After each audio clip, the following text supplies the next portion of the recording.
There is a ton of potential with selling on Amazon. However, there are also several different strategies. And choosing a strategy that is best for you and your business is going to be the most important thing that you can do. And in this video, I'm going to take you through A to Z exactly which strategy I do and what I think is the absolute best at giving you a business that is super scalable and that has the potential to run for years on end. So if you're ready to learn about the selling strategy that has changed my life, go ahead and hit that like button, and also make sure that you subscribe to my channel because I'm here each and every week sharing with you guys different ways that I'm growing my Amazon business so that you too can learn to do the same. So let's jump right into it, and I'm about to share with you exactly what you can do as a brand new seller to start a really lucrative Amazon FBA business. If you've tuned into any of my other videos, then this might not come as a surprise to you. The selling model that I think has the most potential to be life-changing for you is doing Amazon bundles. And if you've been around with me for a while, then you'll know that 8 months ago, I actually made a 7-part series detailing how to put together and do every single step of a bundle. It was true then, and it's even more true now. Bundles seem to just be growing and growing and growing. I really think it is the best way to beat the competition. And I try my best to make videos that are for every level seller, very new sellers up to experienced sellers.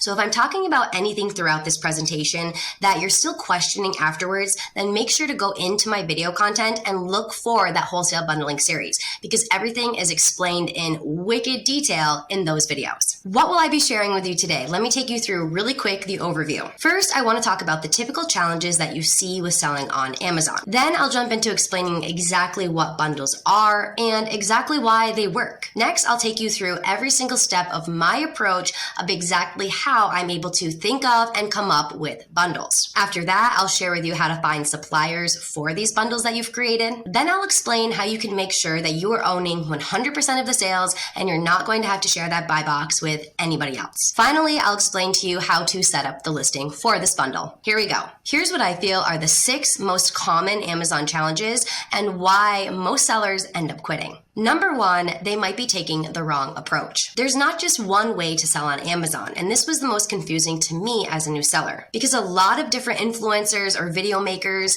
that you're watching, they give you that shiny thing. They're usually doing private labeling, and then you see them with all of their cars and all of their mansions and just making you think that this is a way to get really rich really quick. So I think a lot of sellers come in with unrealistically high expectations. And I don't think it's the right approach for a lot of sellers, especially if you're new to reselling, to jump into the private label model. There's a lot of moving pieces there, and I think it's best to tiptoe in doing arbitrage and then going to wholesale. Or better yet, doing this bundling and combining it all. Number 2 is competition. A lot of people say, why would I even start selling on Amazon? It's just flooded with new sellers every single day. They actually can't be making profits, all of them. And when you think about selling arbitrage items and simple supply and demand economics, then that's true. If you're just buying a piece of makeup at Walmart and jumping onto that one Amazon listing, you'll all be fighting for that one sale, which can definitely be frustrating, especially because a lot of new sellers think that they'll get the buy box if they have the lowest price. Then you're going to run into buy box droppers who are going to drop it pennies at a time until now there's no profit for anyone to be made. The third reason why a lot of people either quit or get kicked off as a seller is because of their account health. Amazon's terms of service can be very confusing. They hold super high standards for their sellers. They want their buyers to have a really good buying experience. So if you're messing up as a seller, they don't want you selling on their platform. And if you're just doing arbitrage, then you might be selling brands that those brands don't want you to sell their products. Even if you apply to sell and Amazon says you have approval, that doesn't mean that you actually have approval from the brand, and they can come at you with an IP violation. If you get too many of these in a little time frame, then you are for sure going to get booted off of the platform as a seller. So a quick tip here, if you are thinking of selling on Amazon or you're fresh selling, make sure you go into your Seller Central University and get very familiar with the terms of services and things that you can and can't do as a seller. The 4th challenge is trying to get brand approval on Amazon. Now, building a brand, a new brand, is something that can definitely bring you a lot of money. Once you have a set brand, a brand identity, you're gaining trust with your followers, you have repeat customers. That's a great way to start a business and keep it going. However, it can be really hard to get brand approval on Amazon. The 5th challenge that I see is private labeling. As I mentioned a little earlier, I think most new sellers first get entranced with the idea of selling on Amazon because they're seeing other sellers who are posting their private label products and their private label journey. However, it's a really large investment. It takes a ton of research. It's a lengthy process and it is very risky. Many people who are successful at private labeling, they didn't get there by just having one product. It is very likely that you're going to have several different products that fail before one is actually successful and starts bringing you back money. So you could invest thousands upon thousands before you actually find a product that's going to start bringing anything back at all. And the sixth problem is if you're doing private label, well, you're a brand that doesn't exist yet. So you're going to want to have to run PPC ad campaigns. And these are extremely hard to set up the right way because you're not going to want to do just a basic one. You're going to want to have a lot of keyword research in there and have different back-end keywords. So to do it the right way for a private labeled product, it does take a lot of time and it takes a lot of learning how to actually set them up. And they're expensive. The first few months of you been selling that product, you're probably not going to be profitable at all. All the profits that you are getting are going to go right back into advertising. Now, I'm not saying here that arbitrage alone or wholesale alone are not going to work. I know there's probably several of you watching this video thinking, well, I do just this model and my business is doing fine.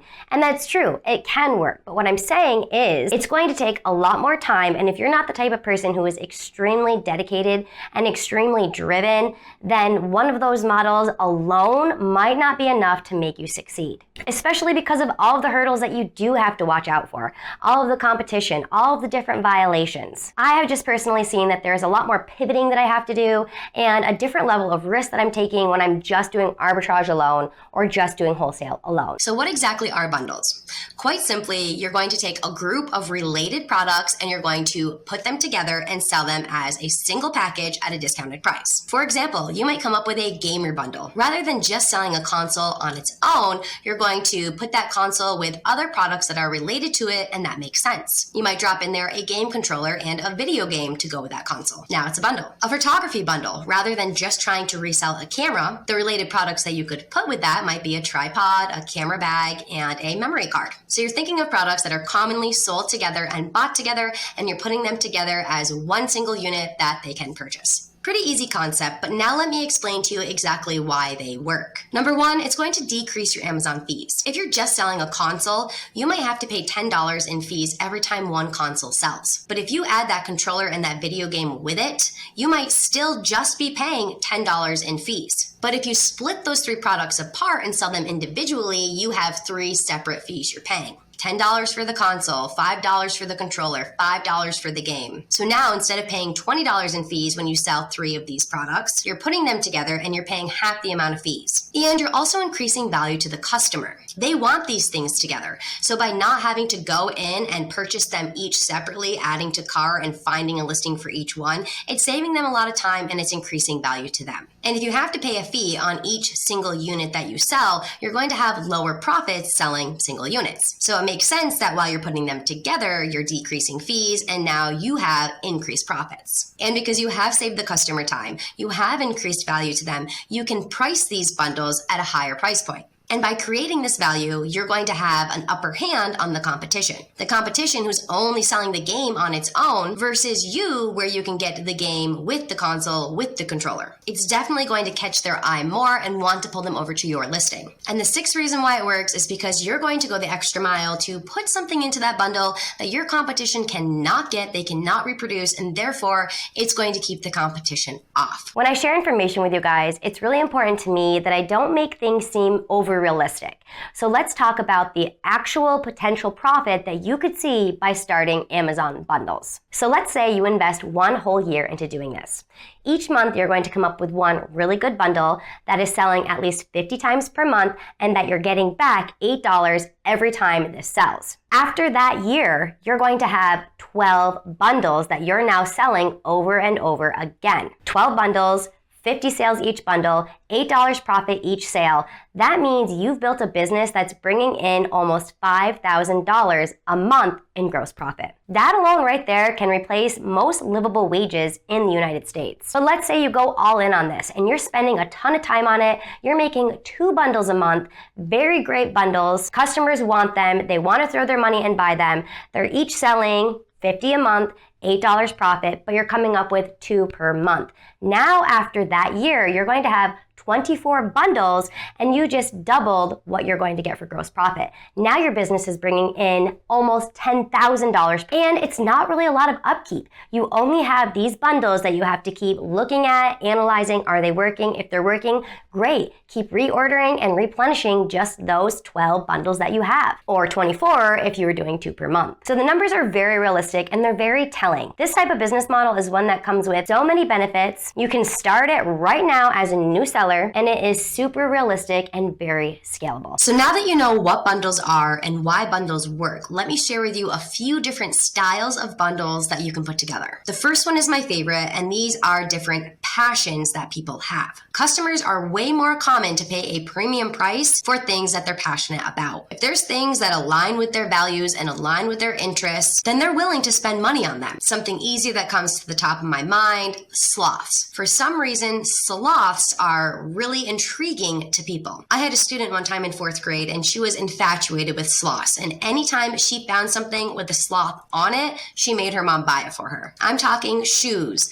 pencils, bed sets, backpacks, anything that she found with a sloth on it, she wanted because she was passionate about that animal. Passion niches, they pull at your heartstring. They make you not think so deeply into the money that you're spending because they're satisfied and it's going to make them happy. Think about yoga. People who are really into being healthy and being fit, they're going to invest the money into their yoga products. So I might think of a few products that would go with a yoga mat. What are customers typically buying with a yoga mat, putting those together as a bundle? Because I know people who are passionate about yoga are probably going to be willing to spend money on those types of products. The next type of bundle are bundles that solve problems. So with this, you're thinking of a certain market of people, and then you're asking yourself, what are common problems that these people typically have, and what type of products can I put in a bundle to solve this XYZ problem? Real quick, maybe we're talking glasses here. Somebody that wears sunglasses or prescription glasses, if their glasses get broken, then they're going to need to solve that problem. So what's something that you could put into a bundle to fix glasses that might break? Another type of bundle that I really enjoy doing is easy gifting. How many times have you personally needed to purchase something for somebody and you had no idea what to get? I think this is a problem that happens at least to everybody once in their life, especially men who are trying to purchase something for a woman. So if you can put together a gifting bundle, you're definitely going to increase value. People like to buy bundles as gifts because then they're not just giving one product. There's several products that they're gifting, and they're going to feel like that's a better gift than just giving one thing. This is also great for people who are indecisive and they don't know exactly what to get. So by putting a bundle together that's a done altogether gift that they can just add to cart and then give it to somebody, it's going to be convenient to that customer, it's going to save them time, it's a thoughtful gift, and you can even have them themed. For example, you might have a mom bundle. Everything in that gift set might be mom themed, maybe a mug that says mom on it. Or nurse themed. There's a lot of nurses and people like to give gifts to nurses that let people know that they're a nurse. So all the products in that gifting bundle can have something to do with nursing. And the fourth common type of bundle is seasonal bundles. Now, these are really great for getting a lot of sales, but only in a given time period. So these are not evergreen bundles. They're not ones that are going to sell consistently for you month after month after month. They're going to be instead relevant to only a specific season or holiday. So it will increase those peak shopping sales, but not year-round sales. Great for Mother's Day, for Valentine's Day, for Christmas especially. You can put Christmas bundles together. People love snowmen. One of my babysitters was obsessed with snowmen. That was a passion of hers.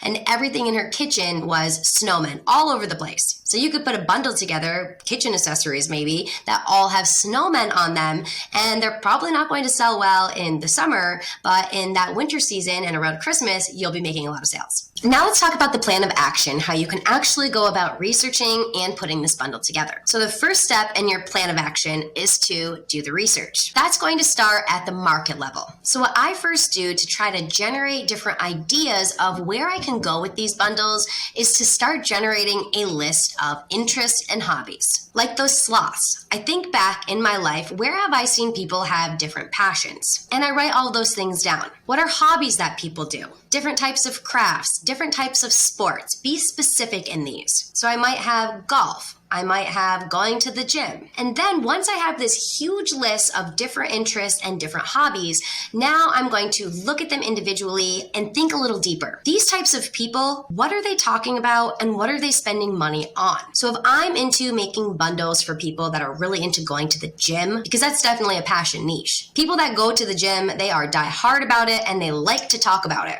At least what I've seen in my experience. And they're also the type of people who are willing to invest money into it. So this could be a great bundle idea. So if that's my plan of action, I'm going to start with this gym bundle. Now what I want to do is I want to get around people who go to the gym. This might entail joining different groups, going on social media, looking at Discords, going on Facebook and joining gym groups. What are they talking about in there? What are they interested in? What are they spending money on? I want to get to know these people and know what their needs are. And this is how you do the research for any sector, any market, any passion area. First, establish what all of these different interests are and all the different directions you can take with your bundle. Choose one and then really start researching that in depth, thinking like the customer. Another place that I like to go is right on Amazon to try to find markets. I heard someone say one time that the riches are in the niches, and that is definitely true. Go into Amazon and start digging deep into the subcategories. Not trying to get on top of the umbrella, but going inside underneath and finding those gaps of people.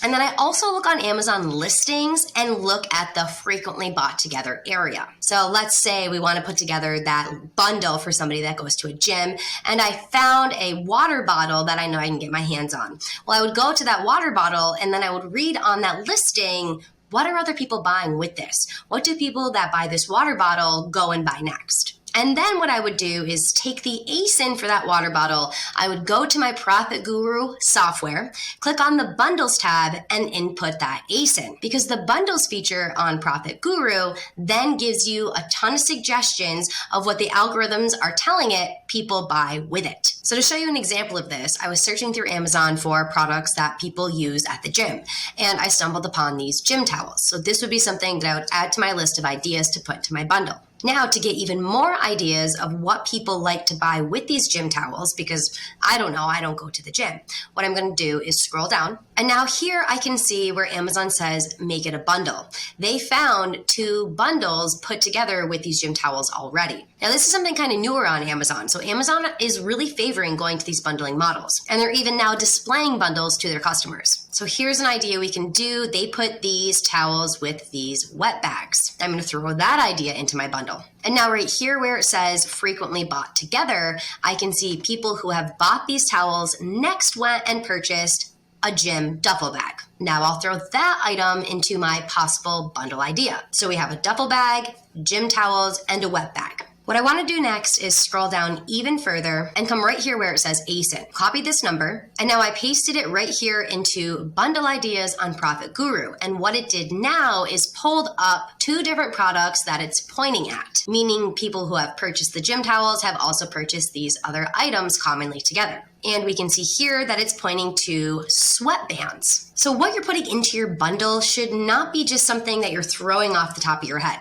You want products that are working together and that data is showing you people buy together. So just in that little bit of research, we have some really good ideas of what we could throw together that the research is saying that the data is proving people are buying together. Another way that I conduct some market research is by doing some keyword research and going onto Google Trends. It's really great if you can combine 2 different niches together. So I like to type in different keywords and see what the Google Trends are saying about the search volume of these keywords. How often are people searching for them on the internet? That'll tell you how popular and in demand they are. And then to find those unique niche markets where you're not going to have a huge competition, but there is an area of people who are passionate about these types of things, that's when you start thinking of different keywords to put together and mashing them together and seeing how relevant and popular those key terms together are. And then another place that you can go to do some market research is actually on Etsy. Etsy has a lot of things that are being made handmade, so this could be a place where you're finding different suppliers for pieces to put into your bundle, but it's also a great place to start finding different passions. What type of niches and passion markets are people on Etsy making, and which ones are selling really well? So that platform will give you a ton of ideas of specific markets to start attracting. Are people really into rainbows? Are they really into things with mushrooms on them? What are people purchasing? So once you've established where you're going to take this bundle, which specific interest or niche or market are you attracting, well, now you're going to research the competition that already exists. And that doesn't mean to research bundles. That means take this individual niche and start looking on Amazon and seeing what you can see. So let's use those gym towels as an example. I would go onto Amazon, search those keywords, gym towels, and then I would start pulling up the listings. Now, the whole thing here is I want to make myself better than them. I want customers to see their listing, but then see mine as an advantage and being more valuable to them. So I would look through that listing and I would say, okay, where are the weaknesses here? Where can I improve? What are their reviews saying? What are the customers who bought these gym towels saying about the gym towels? What's missing? What else did they want? Are there negative reviews in those comments? Because negative reviews are a gold mine for you. That tells you exactly where that product is hurting, where that listing is hurting and not doing well.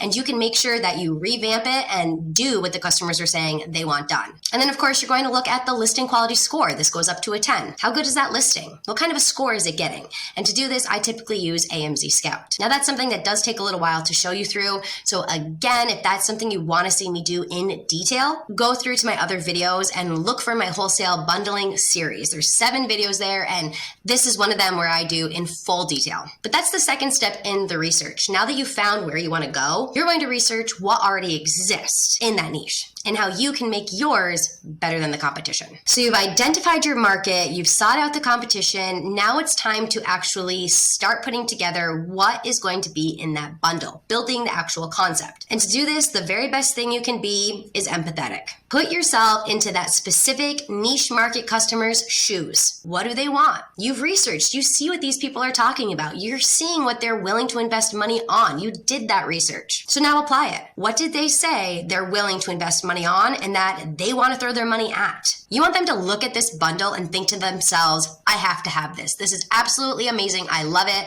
Don't care how much it is. I'm buying it. Add to cart. So what's going to give them that, oh my God factor and make that bundle unique and make them want to buy it? That's what goes into this step of your plan of action. What are you putting in there that they just can't live without? And then also thinking to yourself, does this market have a problem? And if they do, is my bundle helping them to solve that problem? Because in the end, what you're trying to do here is give the customer an over-the-top experience. And that experience that you're giving them is not just putting all of that time and effort into making sure that these are pieces and products that go together and that they absolutely love and have, but it's a little bigger than that too. It's also thinking about things like the packaging. What are you doing in there to increase the experience? How are you going to package this together? And then it can also go into the inserts. Is there anything that you can put in there as an insert that's also going to be valuable to the customer and increase their experience? So this is where you really sit down and think about all of that research you did and apply it. What was the research telling me? And now these are the things that are going to go onto the bundle and make it irresistible for that niche customer. So now that you've identified exactly what needs to be in that bundle to make that person want to buy it, well, now you need to find those products. And this is where a lot of people can get confused, but it really does not need to be complex.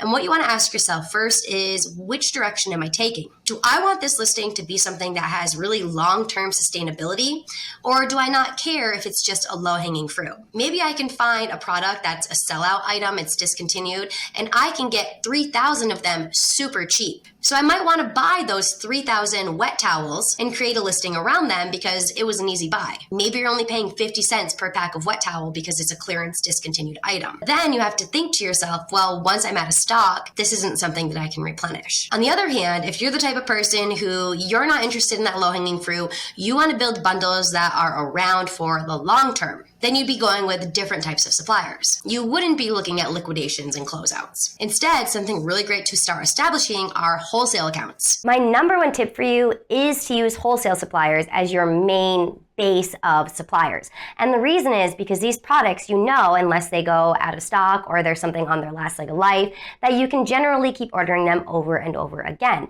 Therefore, you can keep your listings alive for way longer rather than if you're just ordering something that you get a large quantity of and it's something that's discounted. When those are out of stock, if it's something discounted, your listing's done. So what wholesale is you're getting things at a less price per unit because you're buying such a large quantity of it. But the problem is just doing plain old wholesale, the profit margins are not great. They tend to really only be between 10 to 30% on the high end. And what I found out when I first just tried to do plain wholesale and not bundling things is that I would look through a catalog for hours and I would just come up in frustration because a lot of these single unit items, you're only getting back pennies on the dollar for, which isn't a bad thing at scale. Think about Walmart. Walmart doesn't get back much profit per item that they sell, but they don't care because they're selling thousands upon thousands upon thousands of items. So their game is less profit margins, but higher volume. That's what wholesale is. You're buying a lot more and you're selling a lot more, but you're getting back less pennies on the dollar than you would with retail arbitrage. But the real power comes with putting more than one unit together. As you've seen, the fees are going to be decreased,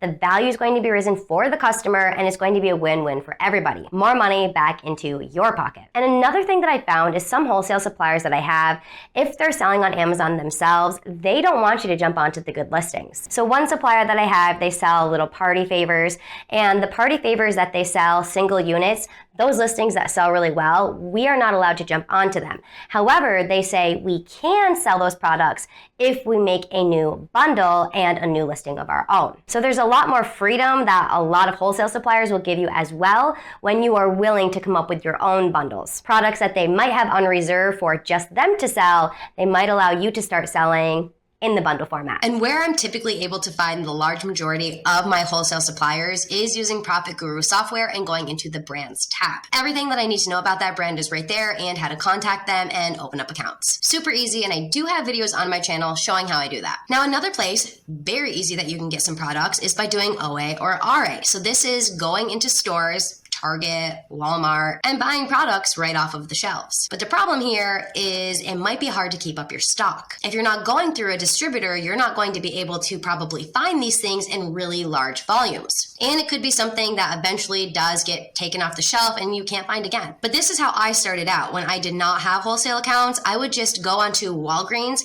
and find things that were discounted. I was doing the low-hanging fruit. I would find things that were on sale, buy one, get one half off, and I was putting them together and making bundles that I could easily sell out and sell through, but then once they were gone, I couldn't replenish my stock. I had to go on into a new bundle and create new listings. So that's an example of something that's a low-hanging fruit. It's there, I can grab it, make some easy profit off of it, but now I can't get those products and replenish it. Somewhere else I go is to brands that already exist who do white labeling. So for example, a shampoo company, they might white label for people, meaning that they take the products and they take the label off. They might change the ingredients a little bit as you would like them to, and then you give them the label that you want smacked on it instead. You can also check different marketplaces to get your suppliers. I like to go on fair.com and look through there. Etsy's another one, as well as Alibaba. I will say for me personally, I like to stay in the US and I don't order overseas, but it's definitely an option. And then also going to trade shows is a great way to start finding different people you can start purchasing from. And Google can definitely be your best friend to do this. Literally take the niche, the market that you're going to target, and start typing it into Google. Wholesale gym products, private label water bottles, gym product suppliers, tote bag manufacturers in the USA. Start playing around with the words and seeing what Google brings up. And you can definitely also find a lot of different closeouts and liquidations on Google. Now this brings us into the fourth step, and that's making sure that you're kicking the competition off. Make it impossible for anybody else to reproduce this bundle. So the number one tip here is to mix suppliers. Say you have 4 items in your bundle, you're not going to want to just go to Walmart to get all 4 of those items because anybody else can do that. I've done this with a lot of low-hanging fruit. I found a few items at Walmart that went really great together and they didn't exist yet on Amazon. So I put those bundles together and listed them, made a lot of money in the beginning, but then easily 10 sellers are on it. The next week, now it's up to 20 sellers. So anybody can reproduce that. Make it hard for them. First piece of your bundle might come from Walmart. The second piece might come from a trade show supplier. The third piece might be something that you white labeled and that they can't reproduce. And then the fourth piece might be something that you custom printed. They can't get all of those products and therefore they can't jump on your listing and start selling these products too. You will have the buy box 100% of the time. Custom packaging is also a great way to try to keep the competition off,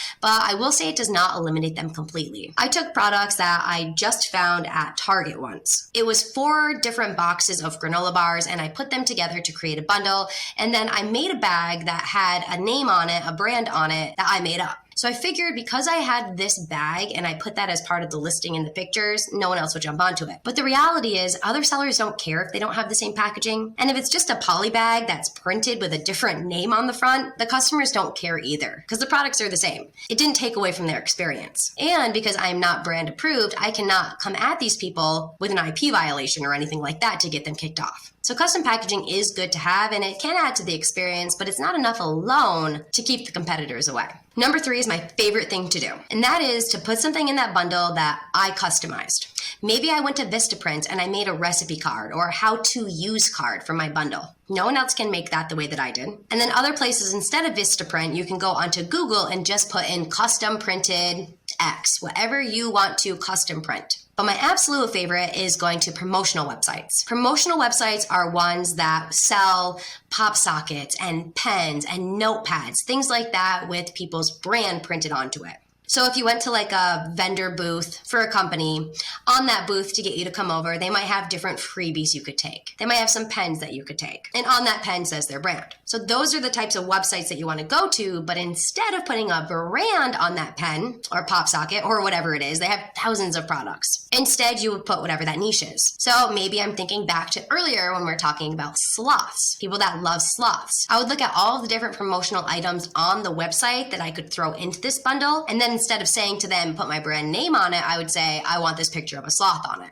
And they could do that with virtually anything. They have phone case covers, notebooks. Really, the sky is the limit. You can purchase pretty much anything and print whatever you want onto it on promotional websites. Great supplier to use to get that competition off. Now let's talk about the listing really fast. And I will say again, if this is going too fast for you and you want to slow down into detail, check out my videos because I do have one in the wholesale series showing you step by step, walking you through this. But the first important thing is here, you are not going to need to buy any labels or buy any barcodes. All you're going to do is list this product with a GTIN exemption. And then where you say the brand name, you just put in generic. So it's as easy as that to creating the listing. Now, what I would suggest is to hire out the photography. I go to Fiverr and I have a guy who gets me, I think, $10 per photo. And what he does is he turns each photo into a promotional ad. The photos speak to the customer and exactly show them how this product's going to help them, what each piece of the bundle is going to do for them, and why they need it. So don't do a half job at your photos. Make sure you invest a lot of time in them because people are going to be buying with their eyes. They can't touch these products. They can't feel them. So the only sense that they're going to be able to rely on is their vision. Make your photos really nice. And next, using AMZ Scout, in that wholesale series, I show you how I find keywords. Now, the top performing keywords, I want to sprinkle them everywhere. They're going to be in sequential order of their performance in my title.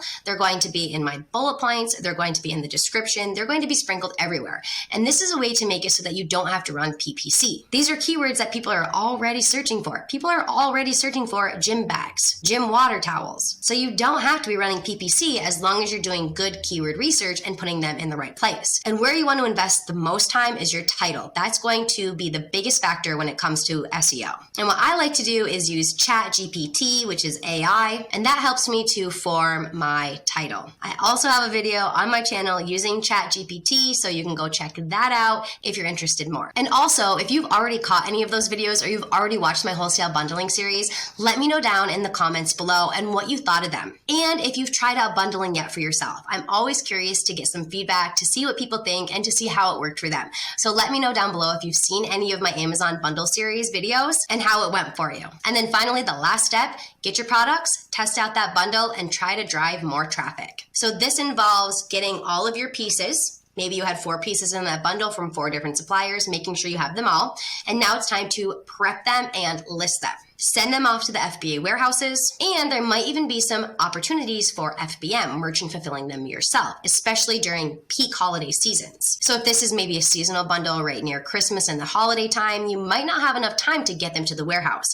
You might have better luck merchant fulfilling them and keeping a lot of them with you instead and shipping them out as they're ordered. So that's something to definitely think about. And I have in the past run some small PPC to drive a little more traffic to my listings, but it was nothing fancy. I didn't go in and do specific specific keywords. The listing is already set up with a lot of top performing keywords people are searching for, but just to give it a little added boost, I might just go in and run some easy PPC on it, nothing fancy, to see if it helps. Another thing you can do to get it to sell and to have Amazon push it more is to create a promotion or add a coupon onto it. And this is something that you do in your Amazon Seller Central account. You would go to the coupon area and then you would enter that ASIN and apply maybe a 10% coupon onto it. Partnerships are a great way to drive traffic. Get on Instagram. I'm creating gym bundles. I want to find people who are influencers in this market. Where are the people who are making videos about going to the gym and have a lot of followers? I'm going to reach out to them and see if they might want to promote my bundle. I'd send it to them for free, and then they would push it into their videos and try to get it to their audience. Therefore, I'm getting more eyeballs on my listing. And I would also be going into social media groups, going onto Facebook, finding those gym groups. And in a very tasteful way, I could post or suggest my bundles there. Hey guys, look what I found. I love this bundle that I found on Amazon. It's meeting all of the needs that I need for the gym. Check it out. Think of all of these different ways that you can drive more traffic, more eyeballs onto your listing. And when I'm testing a bundle out, I don't want to do a huge order at first. I did the research to make sure that this is something that sells, right? That was part of step one. But now when I'm testing it, I might only order 50 units to start. Make sure those 50 units are going to sell through really well, and then see the velocity at which they're selling. So now I know, okay, if it did well, how much can I reorder for the next time? So definitely don't go in too deep and order 1,000 units. If you're not really sure yet the performance of this bundle, start with a smaller test size. And that's it. That is everything. I really do believe in the power of creating bundles, and I absolutely think that if you invest into this model and do it the right way, do the research, make sure that you're targeting a specific market, have empathy and put yourself into those customers' shoes, establish a really good listing with great photographs, this can definitely be a life-changing business. Let me know down below what you thought of this video. If you're going to pursue it, I really hope that you do and that you try it out, because I can say hands down that I think this is a model that Amazon's going to keep pushing, and I don't think it's going away. Very easy to get into and very easy to scale. I really hope that you enjoyed this video, and I'll catch you in the next one.